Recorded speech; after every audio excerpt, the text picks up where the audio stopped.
हाटल्यामध्ये भाजी म्हणले तर सगळ्याला आवडतात बघा.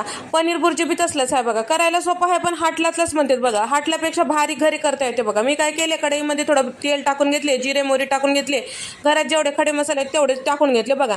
नंतर एक 5-6 कांदे बारीक चिरून घेतले बघा.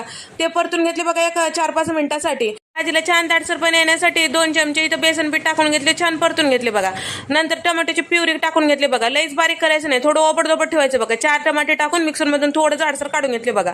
थोडं परतून घेतल्यानंतर पाव चमचा हळद, 1.5 चमचा लाल मिरची पावडर टाकून घेतले बघा. अर्धा चमचा भाजलेल्या जिऱ्याची पूड, 1 चमचा धने पावडर, चवीपुरतं मीठ टाकून घेतले. सगळं छान अद्रक लसणाचं पेस्ट टाकून घेतले 1 चमचाभर आणि त्याच्यामध्ये थोडं गरम मसाला बी टाकून घेतले आणि पाणी टाकून छान मिक्स केले बघा. हाताने कुस्करलेलं पाव किलो पनीर बी टाकून घेतले आणि भाजीला थोडं रसा वाटायसाठी अर्धी वाटी पाणी टाकून घेतले. 1 चमचाभर बेडगी मिरची पावडर, 1 चमचा कसुरी मेथी आणि कोथिंबीर टाकून घेतली. झालं, भाजी लई सोपी आहे बघा.